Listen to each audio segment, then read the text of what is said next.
Bapak-bapak, ibu-ibu, saudara-saudara kaum muslimin rahimakumullah. Pada pertemuan yang lalu sudah saya jelaskan bahwa hidup selalu berakhir dengan kematian. Apabila datang kematian menimpa seseorang, datanglah kiamat baginya.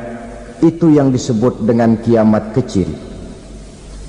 Hakikatnya mati adalah perpindahan dari kehidupan di dunia ini menuju kehidupan di alam barzakh. Menunggu kita di alam barzakh sampai datangnya saat kiamat, entah 10 tahun, entah 100 tahun, entah 1000 tahun, hanya Allah saja yang maha tahu. Adapun orang-orang beriman yang melakukan amal kebajikan dalam kehidupan di dunia ini, masa penantian yang lama di alam barzakh buat mereka sebentar saja. Tetapi bagi orang-orang kafir yang ingkar, yang tidak beriman kepada Allah, yang hidup di dunia cuma menumpuk-numpuk dosa, tentu penantian di alam barzakh akan merupakan waktu yang sangat lama. Bukankah dalam kehidupan kita waktu itu memang relatif?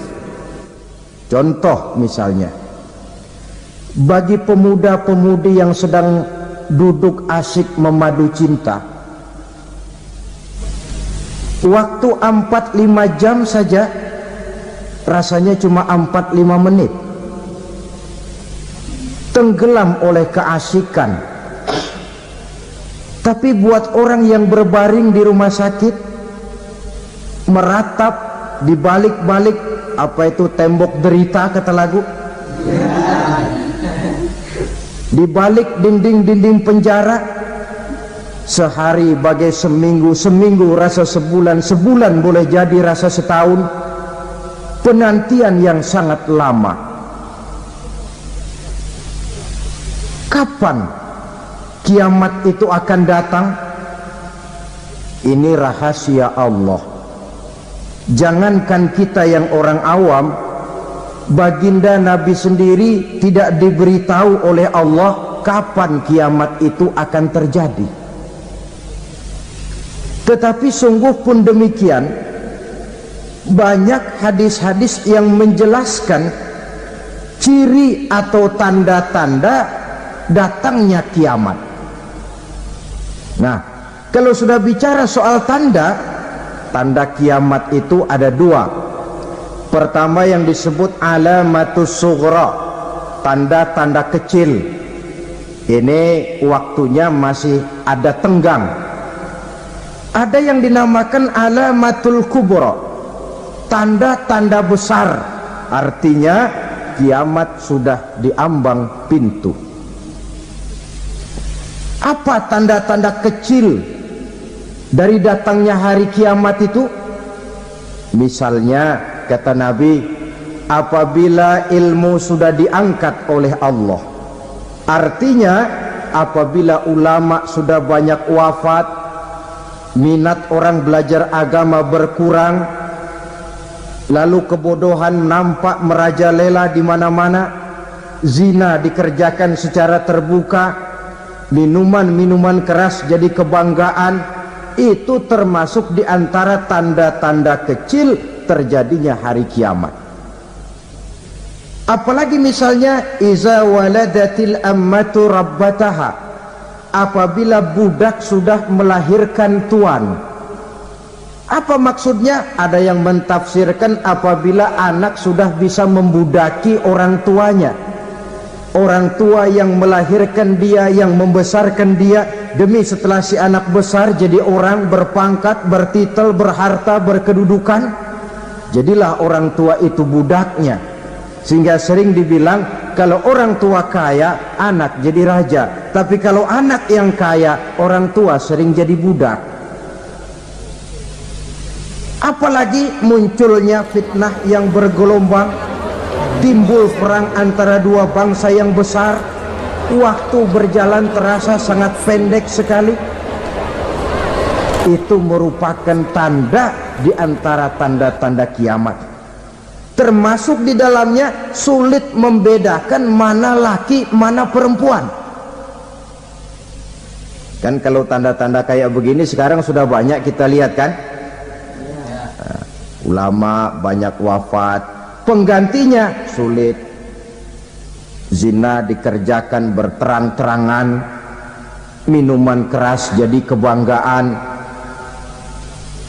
banyak anak membudaki orang tuanya, sulit membedakan mana laki mana perempuan. Kadang-kadang dari belakang kita lihat perempuan bener, begitu kita colek nengok jenggotan.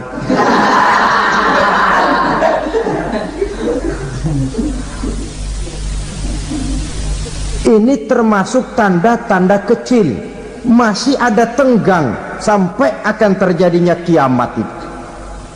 Nah, yang dimaksud dengan tanda-tanda besar, ini tanda besar artinya kiamat sudah di ambang pintu.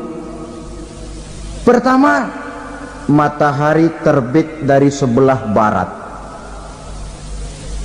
Apabila matahari sudah terbit dari arah sebelah barat, tertutuplah sudah pintu taubat. Bersabda Nabi kita, la taqumus sa'atu hatta tatlu'a syamsu min maghribiha. Tidak akan datang hari kiamat sampai matahari terbit dari arah sebelah barat. Fa iza tala'at, manakala matahari telah terbit dari arah sebelah barat, wara'ahan nasu, manusia banyak menyaksikan itu, amanu ajma'un, mereka pun lalu beriman. Yang tadinya kafir, yang tadinya ingkar, yang tadinya membangkang, setelah melihat matahari terbit dari sebelah barat, buru-buru beriman, berlomba-lomba mengucap dua kalimat syahadat. Tapi apa yang terjadi? Kata Nabi, wadzalika hina la yanfa'u nafsan imanuha lam takun amanat min qabl. Hari itu adalah hari yang iman sudah tidak berguna lagi bagi seseorang apabila sebelumnya memang dia tidak pernah beriman. Au kasabat fi imaniha khaira, atau beriman tetapi tidak pernah melakukan kebajikan di dalam keimanannya itu. Hari yang sudah kasib, hari yang sudah terlambat, beriman tidak akan ada gunanya lagi.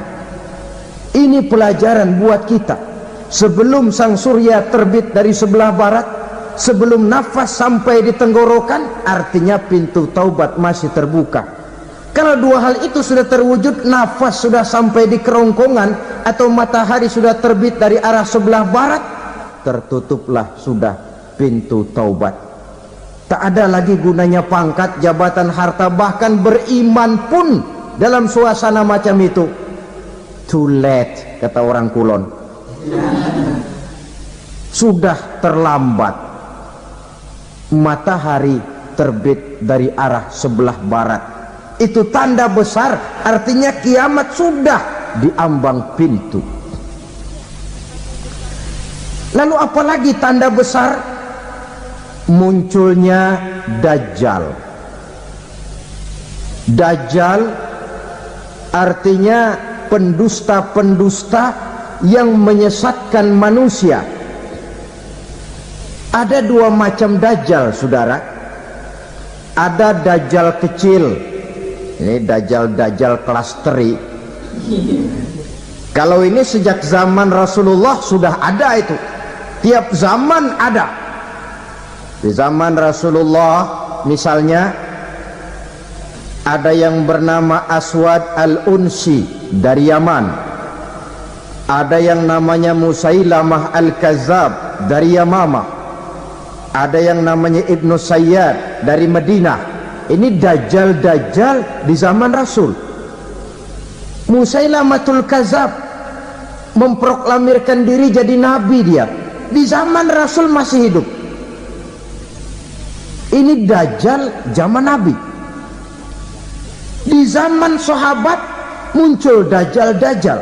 Di zaman kita sekarang ini, dajjal-dajjal pun gentayangan, dajjal-dajjal kelas teri. Kerjanya mendustakan manusia, menyesatkan manusia, memalingkan manusia dari jalan yang benar dan diridhoi oleh Allah Subhanahu wa taala. Adapun yang merupakan tanda besar dari datangnya kiamat, dajjal-dajjal kelas kakap, pembohong-pembohong besar yang menyesatkan masyarakat manusia berpaling dari jalan Allah mengikuti jalan mereka.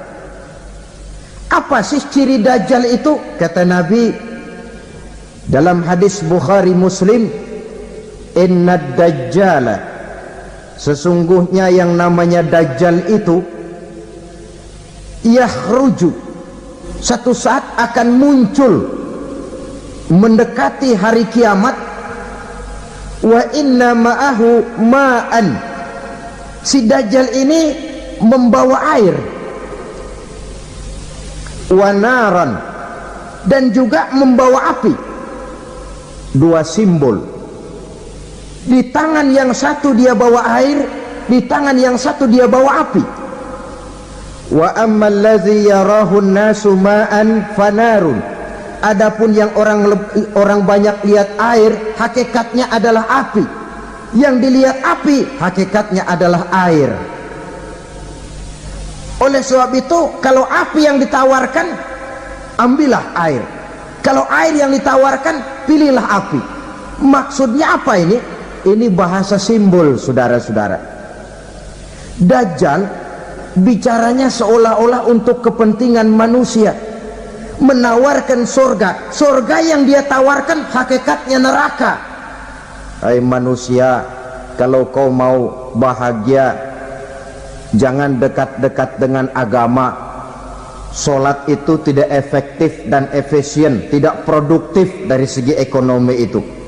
Menghadiri majelis taklim cuma buang-buang waktu. Tahajud, tasbih, tahlil, baca Quran, apa itu? Pekerjaan mubazir saja. Hidup ini cuma sekali, masa yang cuma sekali, manfaatkan dengan sebaik-baiknya. Mumpung, dibawanya sifat mumpung, tetapi dalam pengertian yang sangat negatif. Bicaranya seolah-olah untuk kepentingan manusia, tetapi sebenarnya menjerumuskan manusia. Menawarkan air, tapi sebenarnya api.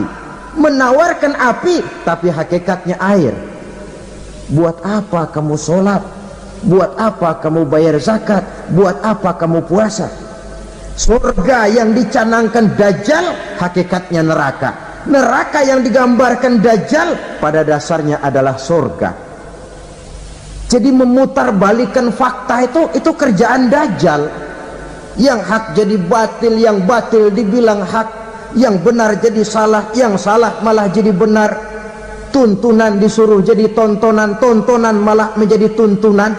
Itu pekerjaan Dajjal profesinya. Zamannya Nabi Adam, Dajjalnya kan iblis. Betul? Betul. Apa sih gang perayuan iblis itu? Allah setelah menciptakan Nabi Adam kan bilang, Adam, kau dan istrimu Hawa tinggal di surga ini. Seluruh fasilitas yang ada di surga persilahkan kau nikmati. Satu yang tidak boleh, jangan coba-coba dekati pohon khuldi. Dekat saja jangan, apalagi sampai memetiknya. Datang Dajjal yang namanya iblis ini. Adam, kamu tahu nggak kenapa tidak boleh makan buah khuldi? Ya nggak tahu, pokoknya saya dilarang. Bodoh kamu Dam. Khuldun artinya kekal. Kalau kamu makan itu buah, kau akan kekal di surga buat selamanya. Allah tidak kepengen, maka dilarang kamu makan buah khuldi. Kalau kau ingin kekal di surga Adam, makan saja. Saya bicara begini ini untuk kepentingan kamu Adam. Ini kan ciri-ciri Dajjal. Bicaranya sih seolah-olah untuk kepentingan Nabi Adam, hakikat sebenarnya menjerumuskan Nabi Adam supaya ingkar dan melanggar larangan dari Allah Subhanahu wa ta'ala. Jadi setelah muncul Dajjal, timbul kekacauan-kekacauan di masyarakat. banyak yang terpengaruh, terpedaya dan terpesona, termasuk mereka yang memproklamirkan diri jadi nabi, mereka yang memproklamirkan diri jadi rasul di zaman sesudah Rasulullah wafat. Itu adalah dajjal-dajjal. Maka saya ingatkan, kalau di zaman kita sekarang ini ada orang ngaku jadi nabi, ada orang ngaku jadi rasul, biar bahasa Arabnya kental, Quran hafal, hadis ribuan hadis hafal, biar pakai serban sampai menyengser ke tanah, bahasa Arabnya fasih, tapi dia mengaku jadi nabi, jadi rasul, kita umat Islam wajib tidak percaya, wajib untuk tidak percaya. Itulah dajjal-dajjal zaman kita sekarang ini. Tidak mustahil mereka datang mempengaruhi orang-orang awam supaya berpaling dari Rasulullah, mengikuti mereka. Nah, di akhir zaman nanti, mendekati hari kiamat, dajjal ini muncul, dajjal kelas kakap, menyesatkan masyarakat manusia untuk berpaling dari Islam, mengikuti seruan mereka. Apalagi di antara datangnya kiamat itu, tanda yang besar itu, turunnya Nabiullah Isa Al-Masih, putra Maryam. Menurut berbagai hadis yang sahih, Nabi Isa Al-Masih nanti akan turun lagi, tidak membawa risalah yang baru, tapi meluruskan risalah Islam ini yang telah banyak ditinggalkan oleh masyarakat. Bahkan ada hadis menjelaskan beliau akan membunuh Nabi, mematahkan kayu-kayu salib, lalu melaksanakan haji dan umrah mengikuti syariat Nabi Muhammad, bukan membawa agama baru, menjadi semacam mujaddid, reformer, menyelamatkan manusia dari bisikan dajjal. Bahkan ada riwayat yang menjelaskan bahwa Nabi Isa berhasil mengalahkan dajjal, mengembalikan masyarakat manusia kembali kepada ajaran Islam yang datang dari Allah, dibawa oleh Rasulullah sallallahu alaihi wasallam. Dengan kata lain, turunnya Nabi Isa bukan sebagai nabi dan rasul baru, tetapi mengikuti syariat Nabi kita Muhammad sallallahu alaihi wasallam. Saudara hadirin, ibu-ibu hadirat yang saya hormati, kemudian apalagi di antara tanda-tanda besar akan datangnya kiamat itu? Keluarnya asap atau awan. Kata Nabi, inna min asrati sa'ah dukhanan yamla'u ma bainal masyriqi wal maghrib. Di antara tanda-tanda kiamat, munculnya awan atau asap yang memenuhi antara langit dan bumi. Ini pun diperkuat dalam surah Ad-Dukhan ayat 10, fartaqib yauma ta'ti as-sama' bidukhanin mubin fayughshan nas hadza azabun alim. Bagi orang-orang yang beriman, mereka biasa-biasa saja, tapi bagi orang kufur, datangnya asap dan awan ini merupakan azab yang kelewat pedih. Barangkali sedikit mendekati gambaran tentang azab yang pedih ini, saya ingatkan alam pikiran kita kepada peristiwa yang belum lama terjadi. Pernah dengar berita bocornya reaktor nuklir di Chernobyl, Uni Soviet? Pernah dengar? Bocornya reaktor nuklir di Chernobyl yang mengakibatkan ratusan bahkan sangat mungkin ribuan nyawa. Cuma satu reaktor.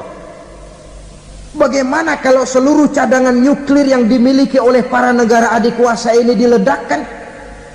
Bahkan yang konon menurut catatan, cadangan nuklir yang dimiliki bersama oleh Amerika dan Rusia sekarang ini sudah sanggup memusnahkan 6 miliar manusia, 1,5 kali lebih banyak dari jumlah manusia yang nongkrong di permukaan bumi ini.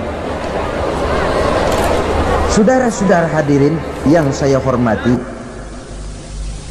lalu saat mendekati hari kiamat, apalagi tandanya setelah Nabi Isa wafat, pada saat turunnya yang kedua kali,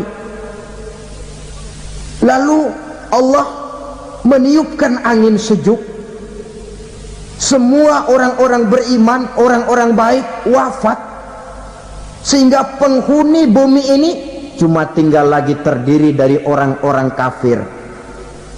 Tidak ada lagi di bumi ini yang bisa mengucapkan Allah. Sehingga dalam hadis qudsi itu ada keterangan, innallaha azza wa jalla yaqulu li Israfil, Allah pernah pesan kepada malaikat Israfil, kata Allah, Israfil, iza sami'ta qailan yaqul Allah Allah fa akhirin nafakh 40 sanatan ikraman liqailiha. Hai Israfil, apabila kau dengar di permukaan bumi masih banyak orang yang mengucapkan Allah Allah, maka tunda sangkakala kiamat itu 40 tahun. Untuk apa? Ikraman liqailiha, menghormati orang yang mengucapkan Allah Allah itu. Wah, jadi karena sekarang masih banyak yang mengucapkan Allah, besar hatilah kita, masih jauh kiamat itu. Tapi jangan lupa, kiamat pribadi, kiamat kecil itu yang nggak kita sangka-sangka. Ajal datang mencabut nyawa, itu kiamat pribadi, dan itu yang pasti kita hadapi, dan itu yang membuat kita tidak boleh bersikap main-main di dalam kehidupan sekarang ini. Saudara hadirin yang saya hormati, tidak ada lagi orang-orang muslim, seluruh penduduk dunia ini kafir. Lalu terciptalah struktur sosial yang berlandaskan prinsip hidup semau gue. Bakal terjadilah prinsip di mana yang kaya menyantap yang miskin, yang kuat menindas yang lemah. Hidup sudah bagaikan di rimba belantara, berlaku hukum rimba, siapa yang kuat dia yang menang, siapa yang lemah menjadi mangsa. Timbul kekacauan, maksiat merajalela, munkarat menjadi-jadi, sehingga isi bumi ini penuh dengan segala macam perbuatan dosa. Tidak ada perlunya lagi alam diperpanjang temponya. Datang saat yang sudah dijanjikan oleh Allah Azza wa Jalla, maka terjadilah yang disebut kiamat kubra, kiamat besar, kiamat hancur-hancuran. Bagaimana kejadian ini dimulai? Dalam surah Az-Zumar ayat 68, Allah Subhanahu wa taala berfirman, wa nufikha fis-suri fasa'iqa man fis samawati wa man fil ardi illa man sya'allahu. Maka manakala ditiuplah sangkakala, terkejutlah seluruh yang ada di langit dan seluruh yang ada di bumi. Bila saat kiamat datang, Allah perintah malaikat Israfil, Israfil, tiup sangkakalamu. Ditiuplah sangkakala oleh malaikat Israfil. Yang akibat daripada tiupan itu, seluruh yang ada di langit, seluruh yang ada di permukaan bumi terkejut. Yang ada di langit siapa? Malaikat kan. Bayangin aja kalau malaikat kaget, apalagi kita. Terkejut seluruh makhluk yang ada di bumi, yang ada di langit mendengar suara sangkakala itu. Bunyinya tidak sanggup kita bayangkan dahsyatnya. Ledakan nuklir, ledakan neutron, belum apa-apa ketimbang bunyi sangkakala malaikat Israfil ini. Nah, lalu mendengar bunyi sangkakala ini, gemparlah makhluk, kacaulah alam.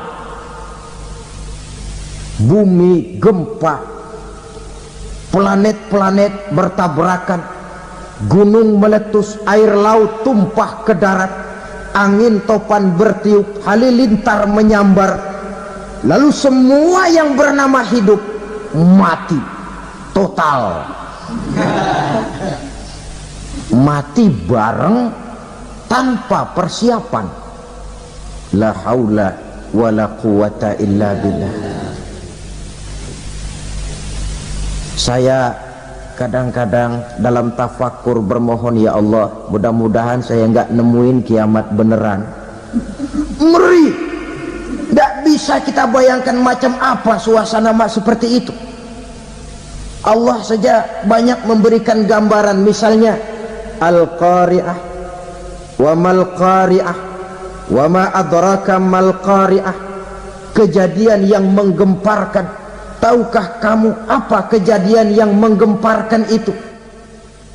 Yauma yakunun nasu kal farasil mabsus wa takunul jibalu kal ihnil manfus.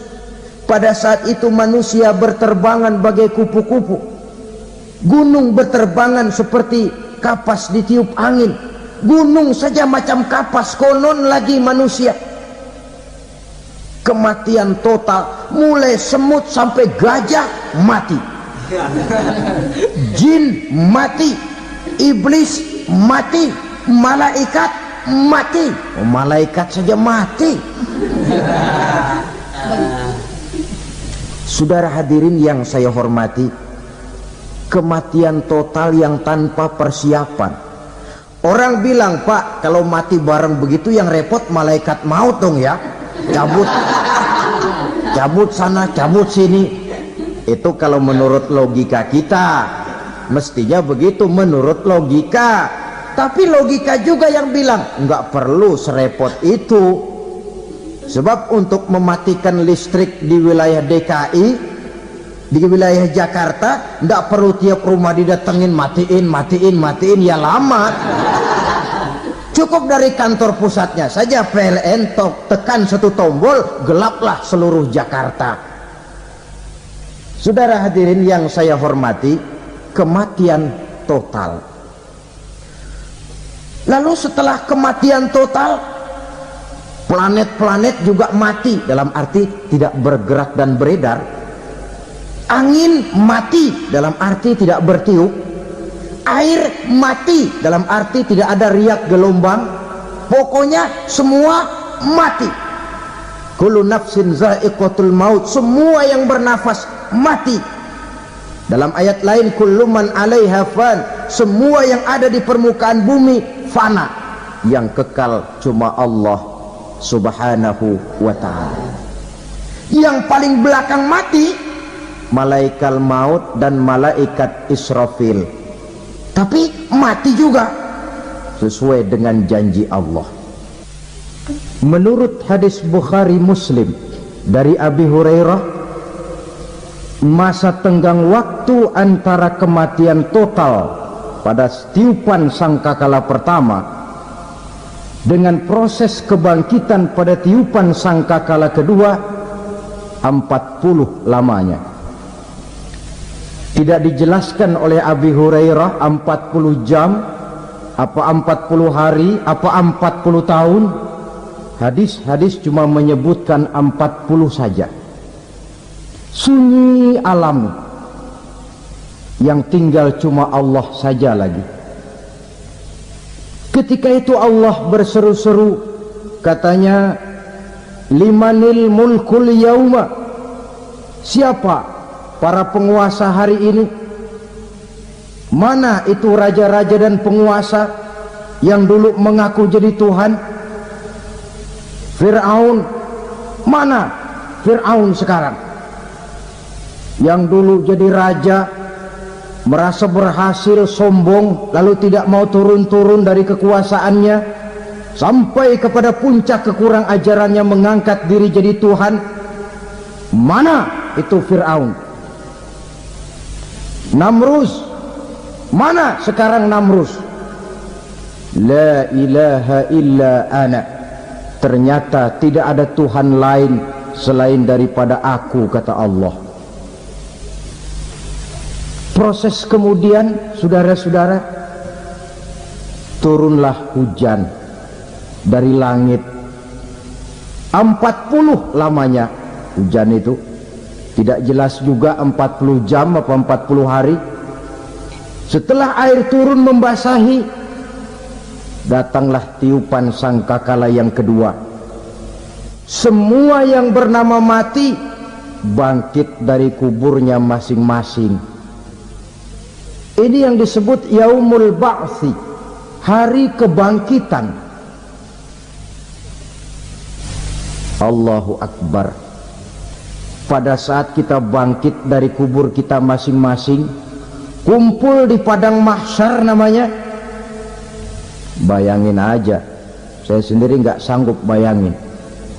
Manusia sejak zaman Adam sampai zaman kiamat kumpul bareng di tempat sama.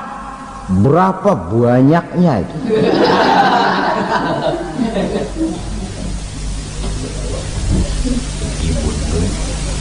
Dan yang luar biasa menurut satu riwayat, pada saat bangkit itu, Masya Allah, roman muka kita berubah, disesuaikan dengan amalan kita waktu di dunia ini. Barang siapa yang waktu di dunia amalannya itu amalan tikus, di akhirat nanti dia bangkit dari kubur, mukanya seperti muka tikus. Gagah betul badannya, tapi mukanya seperti tikus. Kenapa? Amalannya waktu di dunia seperti amalan tikus. Apa amalan tikus itu? Suka ngegeragoti barang yang sudah disimpan rapi-rapi. Orang sudah simpan uang rapi-rapi, simpan perhiasan rapi-rapi, digeragoti oleh tikus. Maling-maling, pencoleng-pencoleng, koruptor-koruptor, itu nanti di akhirat nanti kita lihat mukanya seperti muka tikus. Oh, ini waktu di dunia suka nyolong, mukanya seperti muka tikus. Barang siapa yang waktu di dunia ini amalannya itu amalan macan, dia akan bangkit nanti mukanya seperti muka macan. Apa amalan macan? Macan itu amalannya menang-menangan. Orang yang mau menang saja nggak mau mengalah. Coba lihat di hutan, kenal hutan nggak? Di hutan, raja hutan di mana-mana pasti macan, betul kan? Betul. Padahal hutan belum pernah bikin pemilihan umum. Tapi macan tidak peduli ada pemilihan umum apa tidak, pokok saya raja. Sebab apa? Macan jadi raja itu bukan karena benar, tapi karena kuat jadi raja. Setelah dia jadi raja, rakyat hutan yang mesti dilindungi malah dimakan oleh raja macan. Kambing rakyat hutan dimakan oleh macan. Ayam rakyat hutan dimakan oleh macan. Itu nanti kita lihat di akhirat itu mukanya seperti muka macan, gagah betul.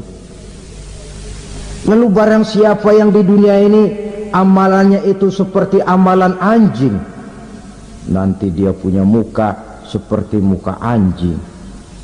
Apa amalan anjing?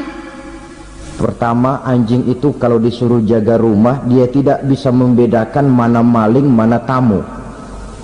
Biar yang datang maling, kalau bawa tulang, anjing kalem. Yang kedua, anjing itu akan setia kepada siapa saja yang memberinya roti. Siapa yang memberinya roti, itulah majikannya. Apa kata majikannya, pasti dia laksanakan. Soal benar atau salah, dia tidak peduli. Setelah anjing dapat roti, dia tidak punya pilihan lain kecuali bilang, abdi mah kumaha juragan wae ayeuna mah.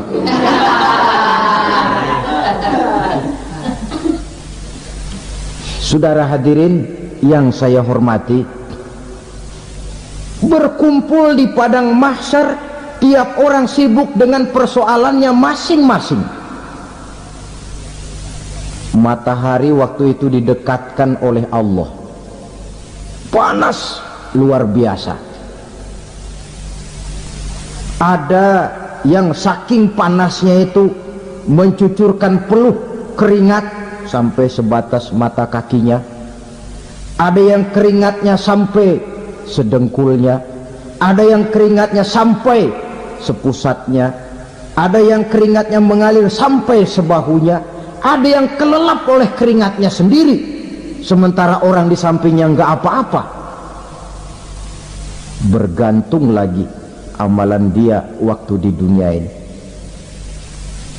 Saudara-saudara, sebagian orang dalam kepanikan padang mahsyar berombong-rombong datang mereka menghadap Nabi Adam.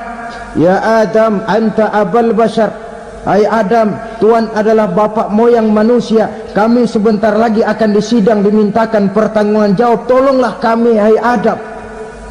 Kata Nabi Adam, jangankan nolongin sampean, saya sendiri tanggung jawab di hadapan Allah ketika dulu tidak boleh makan khuldi, saya serobot. Sudahlah, urus diri masing-masing saja, nafsi. Begitu kata Nabi Nuh, begitu kata Nabi Ibrahim. Tiap orang bertanggung jawab sendiri-sendiri. Ketika itulah saudara-saudara, nikmatnya menjadi umat Nabi besar Muhammad sallallahu alaihi wasallam. Sebab apa? Walaupun menurut abjad kita ini umat paling belakang, kan paling belakang kita ini toh, karena Nabi Muhammad adalah Nabi akhir, tapi akan dihisap lebih dulu, lewat di atas sirat lebih dulu, masuk surga lebih dahulu ketimbang umat-umat belakangan. Ketika Rasul mendekati ajal, beliau tanyakan itu kepada malaikat Jibril. Malaikat Jibril berkata, Muhammad jangan khawatir, Allah sudah berjanji, inni haramtul jannata ala sairil anbiya hatta tadkhulaha anta wa haramtuha ala sairil umami hatta tadkhulaha ummatuka. Surga aku haramkan buat seluruh nabi kecuali kalau engkau Muhammad sudah masuk ke dalamnya, dan surga aku haramkan buat seluruh umat kecuali kalau umatmu Muhammad sudah masuk ke dalamnya.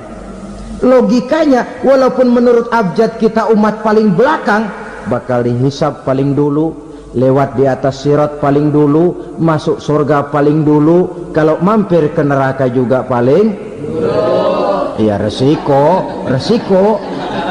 Jangan mau enaknya aja paling dulu. Saudara hadirin yang saya hormati, setelah masa kebangkitan itu jangan dikira begitu bangkit langsung diperiksa, masih menunggu menanti ribuan tahun perhitungan padang mahsyar untuk sampai kepada proses yang disebut yaumul hisab, hari perhitungan. Seorang demi seorang bakal dipanggil. Bayangkan saja, kita se-RT saja di absen, kadang-kadang perlu waktu lama. Ini manusia sejak zaman Nabi Adam sampai datang hari kiamat, satu demi satu disidang di hadapan Qadhi Rabbul Jalil. Status sosial copot sudah waktu itu. Yang pernah jadi hartawan di situ tidak lagi kelihatan kehartawanannya. Yang pernah jadi jenderal tidak lagi dipanggil jenderalnya. Yang ustadz tidak lagi dipanggil al-mukarramnya. Seluruh status sosial selesai. Dipanggillah kita seorang demi seorang menghadap Qadhi Rabbul Jalil. Bagaimana proses penghisaban itu? Pertama, proses tanya jawab. Di antaranya ada hadis menyatakan, lan tazula qadama 'abdin yaumal qiyamah hatta yus'ala an arba'i khisalin. Besok di hari kiamat tidak akan bergeser telapak kaki seorang hamba sampai dia ditanya lebih dulu tentang 4 persoalan. Tentang ilmunya, kemana ilmu itu diamalkan. Tentang umurnya, di mana umur itu dihabiskan. Tentang masa mudanya, kemana masa muda itu dipakai. Tentang hartanya, dari mana harta itu didapat dan kemana harta itu dibelanjakan. Ini termasuk proses tanya jawab. Jadi kalau istilah pengadilan dunia, nama Fulan bin Fulan. Kamu waktu di dunia diberikan umur panjang untuk apa? Pernah mengalami masa muda, kemana kau habiskan masa remajamu? Kau diamanahkan ilmu, dengan apa ilmumu kau amalkan? Kau diberikan harta, dari mana harta kau dapat, kemana kau belanjakan? Tak seorang pun yang bisa mungkir. Sebab apa? Dikala itu yang menjadi saksi bukan orang. Yang menjadi saksi adalah seluruh anggota badan kita. Tangan bicara, kaki jadi saksi terhadap seluruh amalan yang pernah kita kerjakan pada saat kehidupan di alam dunia ini. Selesai proses tanya jawab, lalu diperlihatkan buku catatan kita waktu hidup di dunia ini. Jangan lupa Allah itu menyiapkan 2 superkomputer kepada kita, sebelah ditempelin sebelah kanan, yang sebelah tempelin di sebelah kiri. Komputer itu namanya Raqib dan Atid, 2 malaikat yang apabila baik kita lakukan, refleks saja akan menulis kebajikan kita. Jahat kita kerjakan, akan tertulis. Catatan itu nanti diperlihatkan kepada kita. Waduh, alangkah malunya pada saat diperlihatkan catatan kita, buku rapot kita merah melulu. Barangkali diperiksa sambil diomelin, brengsek lo. Buku merah melulu begini, bagaimana waktu hidup di dunia? Tidak cukup diperlihatkan buku catatan kehidupan, rekaman kehidupan. Rekaman kehidupan kita secara utuh sejak terlahir sampai ajal datang merenggut nyawa. Barangkali mirip dengan video sekarang ini, di mana terekam dengan baik seluruh kegiatan kita, sejak yang sekecil-kecilnya sampai kepada yang sebesar-besarnya. Untuk kemudian kita pun menerima balasan. In khairan fa khairun wa in syarran fa syarrun. Kalau baik ya baik balasannya, kalau jahat ya jahat juga balasannya. Catatan-catatan kita diberikan. Kalau banyak kebajikannya diberikan di tangan kanan dengan cara yang halus. Kalau banyak kejahatannya diberikan dari sebelah kiri atau dilempar dari belakang. Itulah sebabnya sejak di dunia ini kita sudah mohon kepada Allah, ketika berwudu membasuh tangan kanan, apa kita bilang? Allahumma a'tini kitabi biyamini wa hasibni hisaban yasira.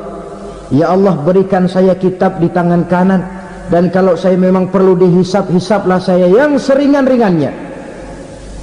Tangan kiri berlindung kita kepada Allah, jangan sampai diberikan kitab di tangan kiri atau dari arah sebelah belakang. Wa a'udzubika an tu'tiya kitabi bishimali aw min wara'i zuhri, dari arah sebelah belakang. Na'udzubillah min dzalik. Setelah selesai lewat proses penghisaban, lewat mizan, timbangan, maka yang sudah selesai dihisab itu bergeraklah menuju sirat, jembatan yang terbentang menuju surga melalui neraka. Saudara-saudara, panjangnya perjalanan sirat itu memakan waktu ratusan tahun. Tetapi orang yang lewat di atas sirat pun macam-macam, bergantung amalannya ketika di dunia ini. Ada yang lewat di atas sirat itu kal barkil khatib, seperti kilat yang menyambar, lep, sudah sampai dia di surga. Cepat bukan main. Ada yang lewat di atas sirat itu seperti orang lari-lari. Ada yang lewat di atas sirat itu seperti orang jalan biasa. Ada yang sambil merangkak, ada yang sambil ngesor, ada yang sambil gelayutan, ada yang selamat sampai ke ujung ke surga, ada yang tergelincir jatuh masuk ke dalam neraka, bergantung amalannya dalam kehidupan di dunia sekarang ini. Tiap kita akan melewati yang namanya sirat ini. Saudara-saudara kaum muslimin yang saya hormati, dengan demikian mereka yang selamat melalui sirat sampai ke terminal akhir surga, mereka yang ketika dihisab ternyata banyak kejahatannya daripada kebaikannya, mereka singgah di dalam neraka. Nah, adapun orang-orang yang beriman menurut ayat Quran dan hadis Nabi itu nanti ada bermacam-macam. Ada orang beriman itu yang dimasukkan surga, ada orang beriman itu yang dimasukkan ke dalam surga, ada orang beriman itu yang disebut penduduk surga. Kenapa lain-lain, Pak? Karena waktu di dunia amalannya juga lain-lain. Ada orang beriman yang masuk surga, ini paling murah tiketnya. Mau masuk surga? Kata Nabi begini, ma min abdin qala la ilaha illallah thumma mata ala dhalik illa dakhalal jannah. Kalau seorang hamba sudah mengucap dua kalimat syahadat, dia yakin dengan kebenaran kalimat itu sampai matinya, orang itu akan masuk surga.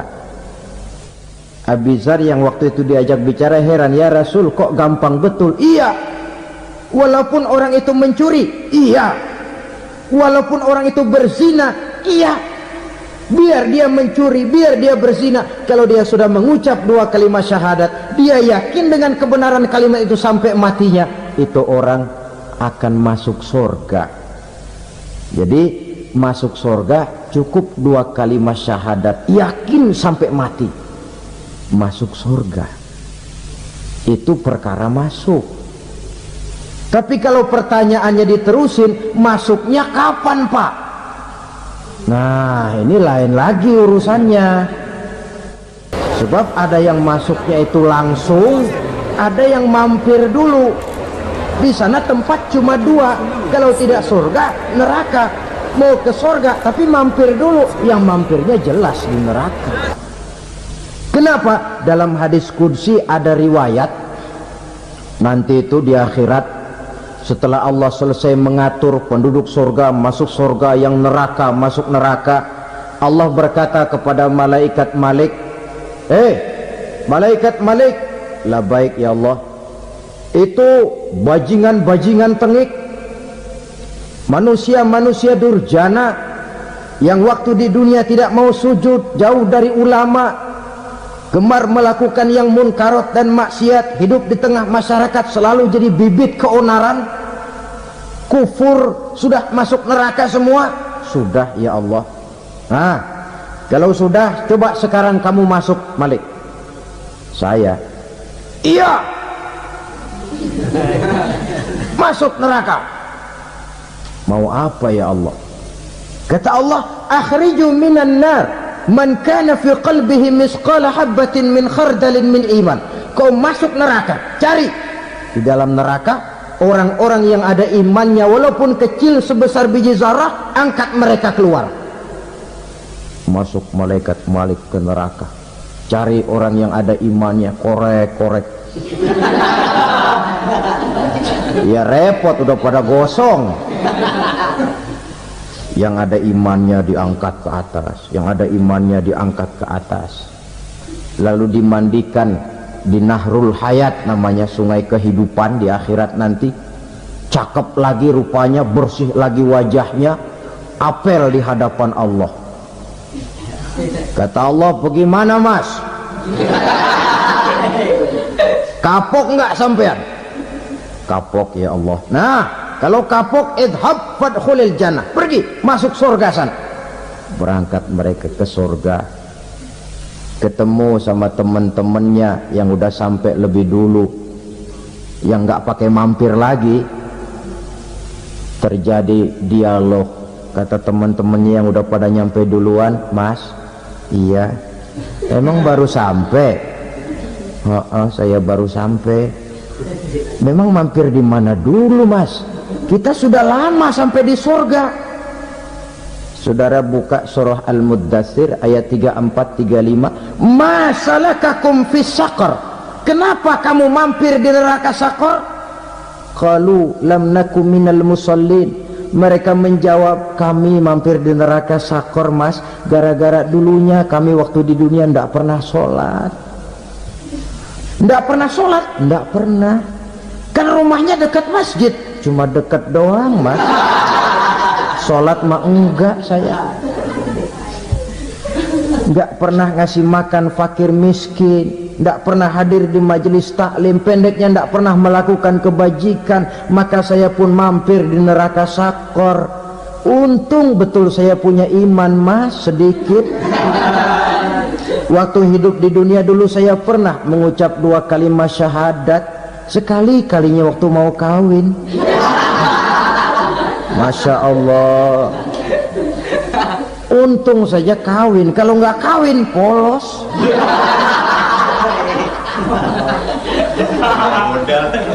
Itu juga pengulu sudah setengah mati ngajarin. Asyhadu alla, asyaduaan, asyaduaan.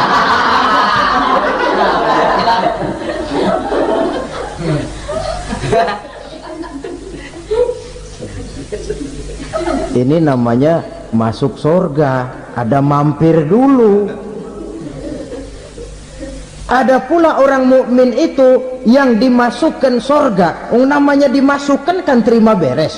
Saya masuk ke rumah, jalan sendiri, cari tempat sendiri. Saya dimasukkan ke dalam rumah, terima beres, pokok ada di dalam, itu dimasukkan namanya. Nggak pakai mampir. Tapi tentu tiketnya lebih mahal ketimbang yang pertama tadi. Apa kata Allah?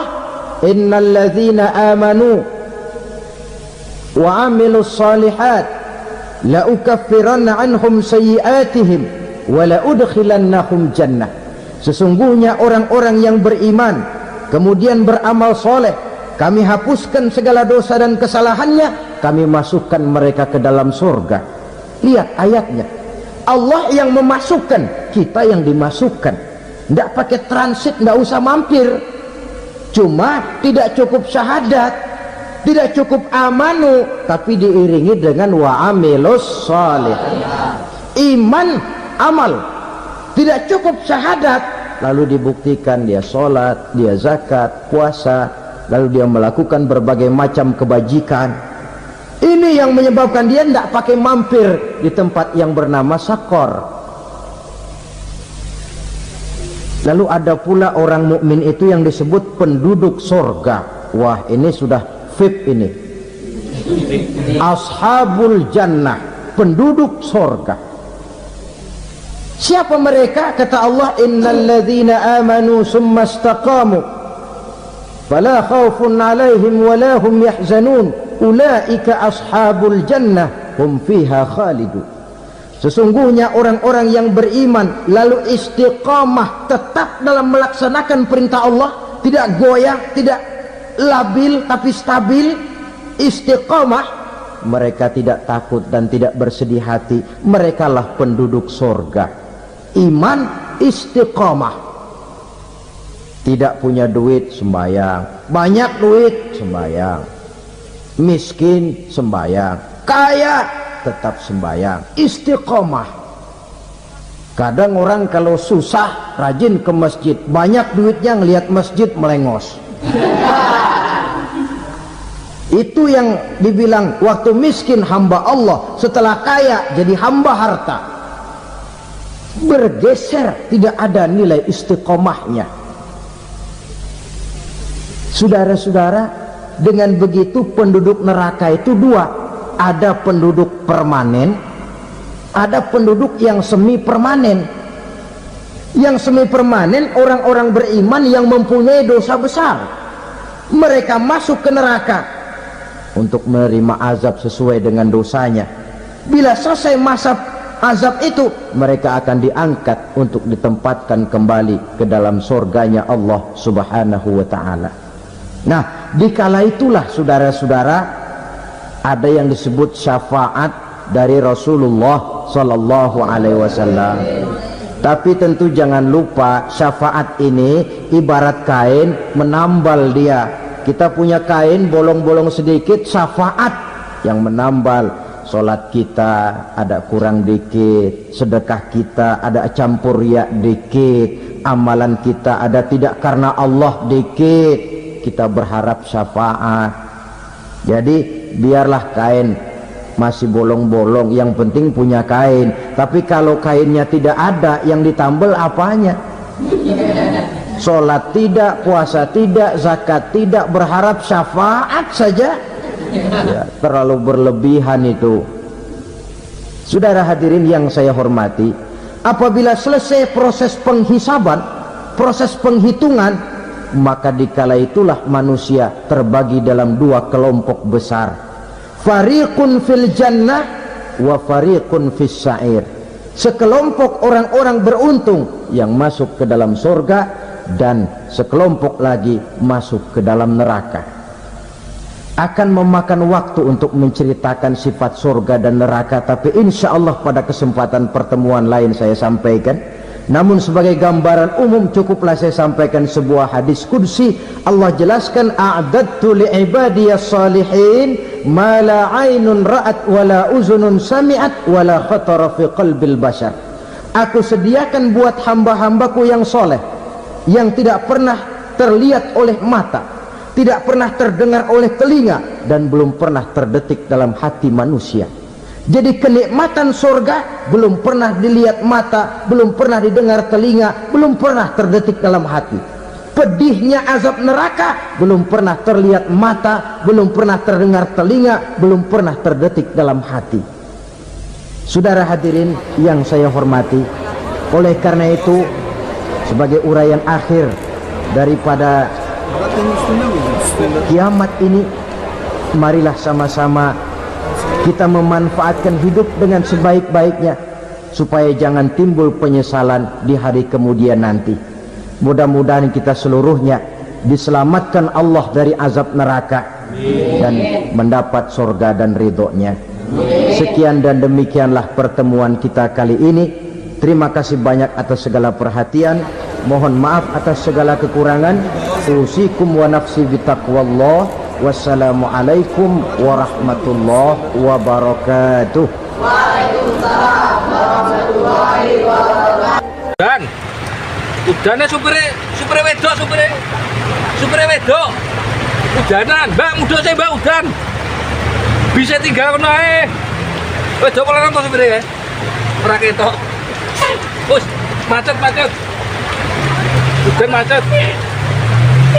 Ini mlebu parkir nih anu angel iki.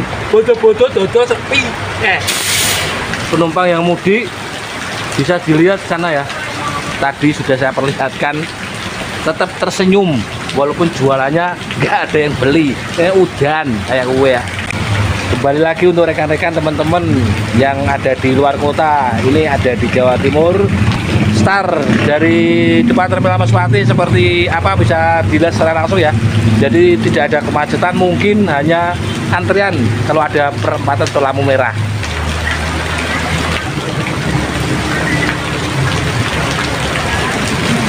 Oh, mas,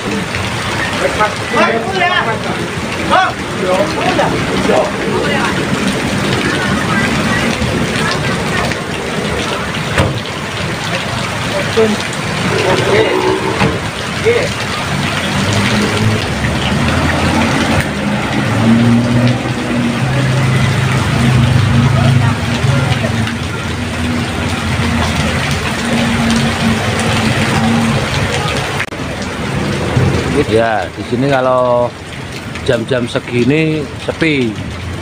Tapi kalau malam, mau nyari hiburan di sini luar biasa. Silakan mampir yang mau ke Mespati.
Jadi pengambilan video saya ini dari PPU ya, di PPU menghadap ke terminal Mospati dengan situasi hujan.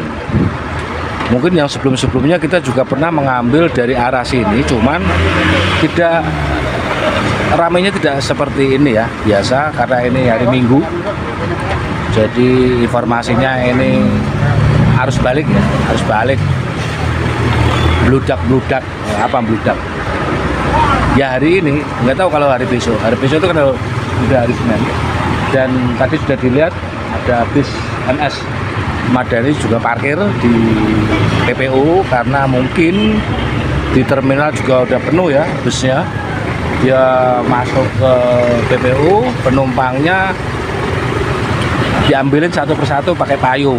Tadi kalau lihat videonya, lah ini bus yang ada di samping saya ini kuning, ini juga mau berangkat, itu krunya juga hujan-hujanan.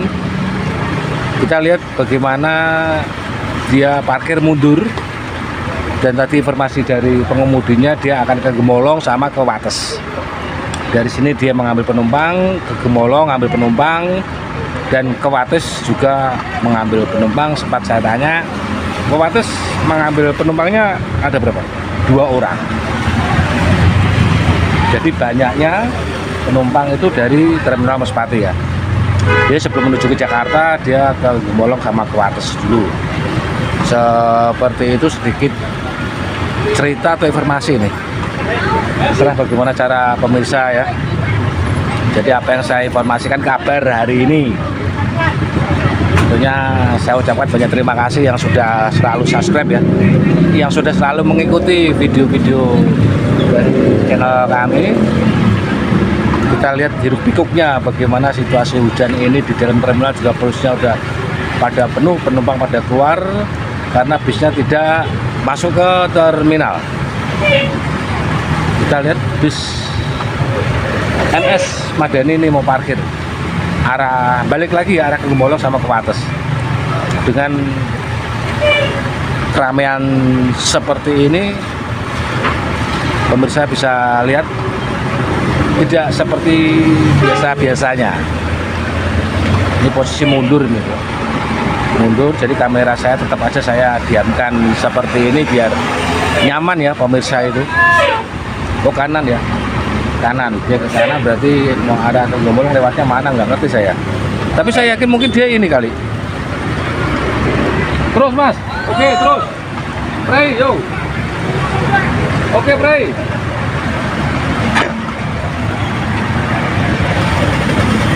Kosong pray ya, lihat. Atau dia akan di sebelah kanan itu kan ada apa namanya pom bensin ya, mungkin dia akan mampir ke pom bensin.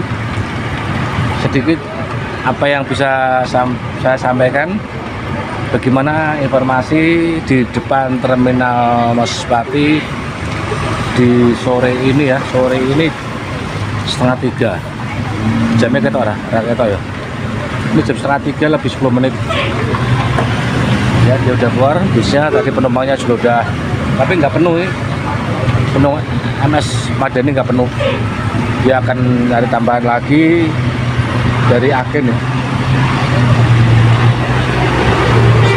Seperti itu untuk teman-teman ya, rekan-rekan sedulur di manapun berada. Jadi situasi sore ini diguyur hujan tidak begitu lebat. Kalau sebelum video ini tadi mungkin lebat ya, tapi ini sudah agak terang begitu.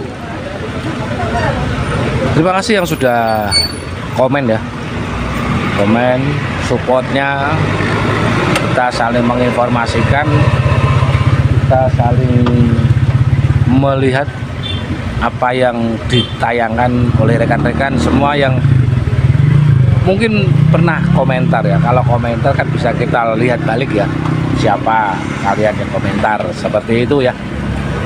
Kita terus akan terus kita akan upload, terus kita akan menginformasikan seputaran sekarang ini. Saat ini mungkin kita tidak jauh dari terminal Maspati ya.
dulu aku bikin zaman Pantura Ronoto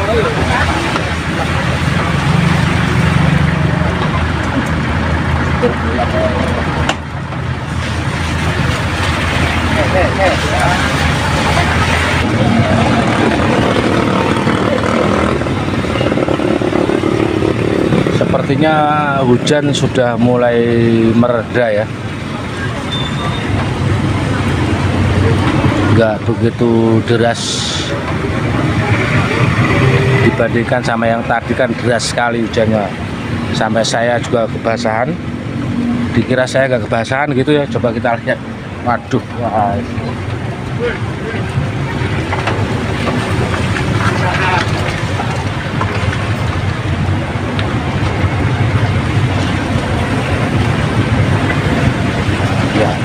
Jadi karena hujan-hujanan saya, hujan-hujanan dalam arti ya kangen aja saya dengan kehujanan gitu. Makanya saya sengaja hujan-hujanan.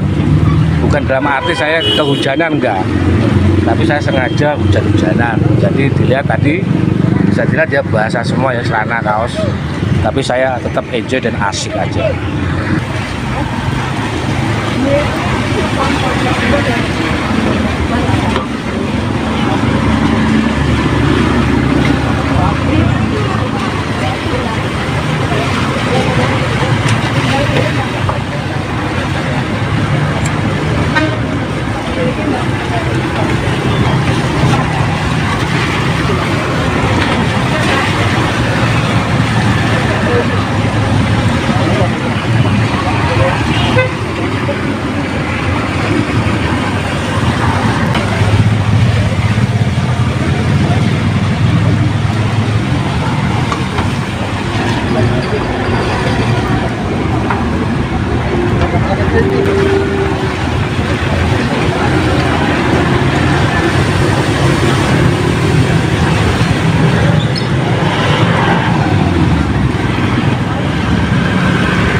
Ini rata-rata pesan mana Pak?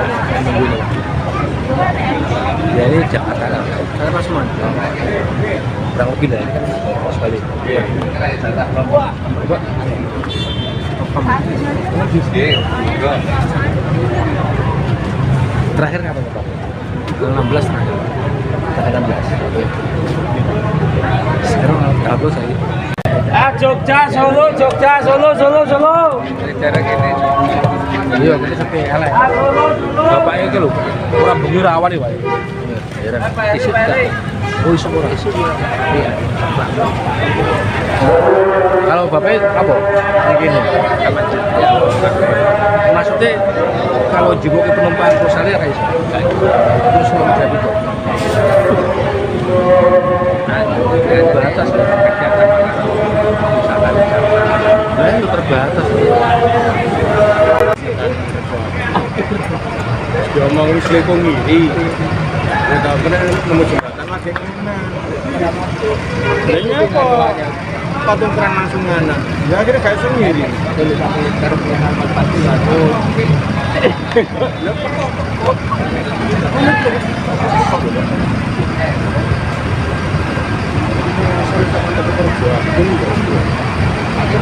saya apa mas lekong ngiri siapa?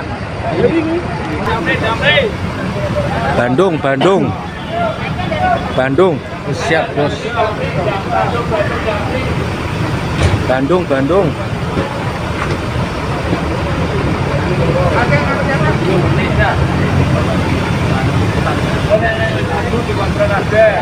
Ya, siap, monggo. Remi. ya. Wis telat iki kenceng. Ya aku mau balik dulu.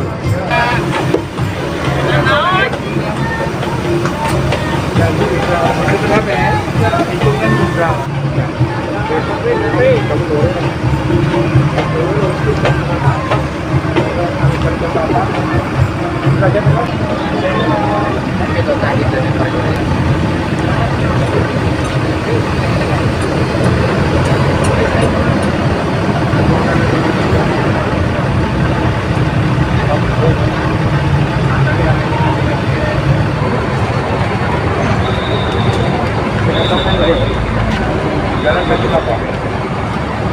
Jalan baju apa?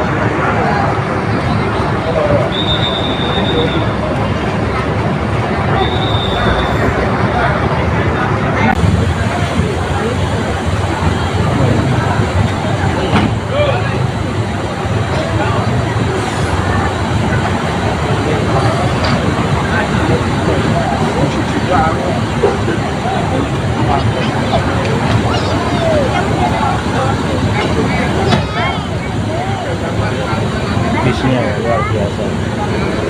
Betul Pak. Atas bawah.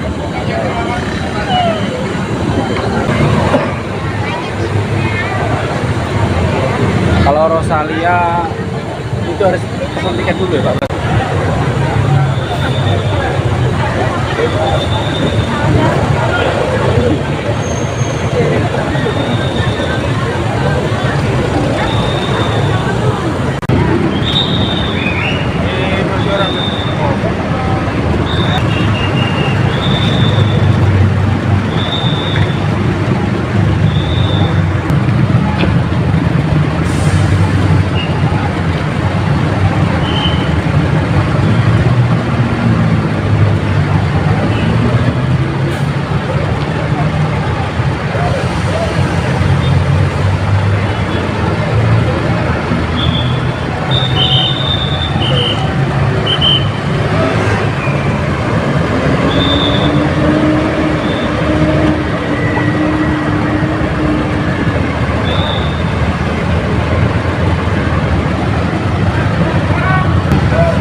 Ini rata-rata pesan mana Pak?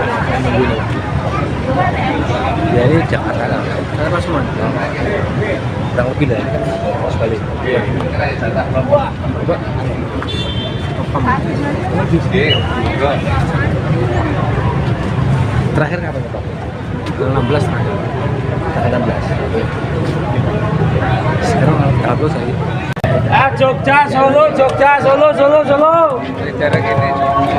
Iya, kita sepi elek. Solo, Solo. Bapaknya itu lho, ora bengi rawan iki, Pak. Iya, isu kita. Oh, isu ora. Iya. Kalau bapaknya apa? Begini. Maksudnya kalau jiwa ke penumpang perusahaan kayak isu. Terus mau jadi kok. Terbatas kegiatan misalkan itu terbatas diomong wis lekong ngiri ya tau kena nemu jembatan lagi mana lainnya kok patung keran langsung ngana ya akhirnya gak iso ngiri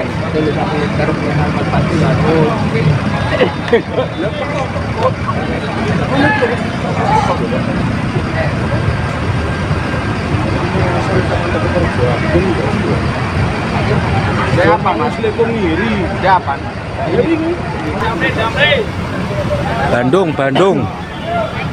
Bandung siap bos. Bandung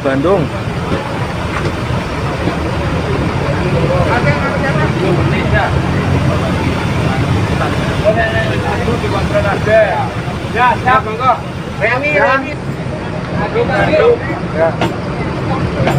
Wis telat iki kenceng ya aku kemarin video.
Bisnya luar biasa.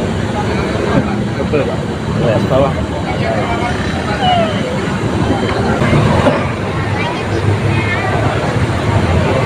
Kalau Rosalia itu harus pesan tiket dulu ya Pak.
Putra Samaran Jaya. Silakan segera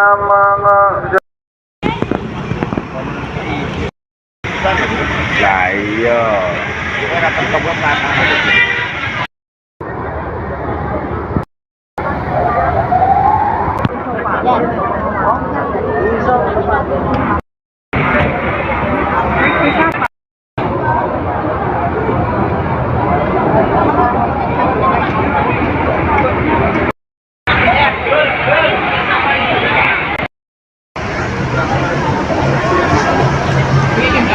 Ya, ini mau masuk.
Sampai kemana?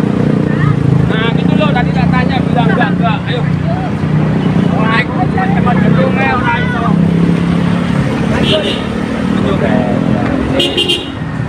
Tak koi botan aja kan mau. Hop. Tak koi kemana? Botan aja.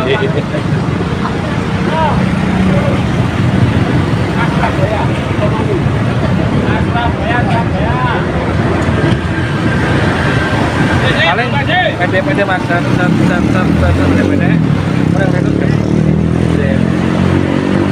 pokoknya lebih sini panturan kan pede men 10 menit iya pede banyu terjun mas ngacer suwe wis batu aku mau wong jumben ndelok ne pajak lho urung monet iki anu apa jenuh ora makanya tak gawe tak pono pakai pada pakai sing perjalanan panjang maksudnya sampean mikir itu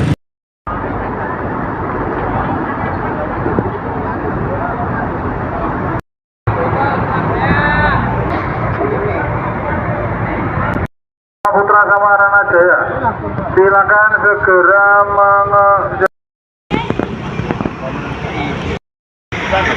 lah iya ora ketemu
Sekolah Samaranajaya Jaya.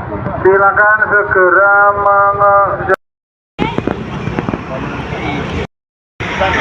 Lah iya.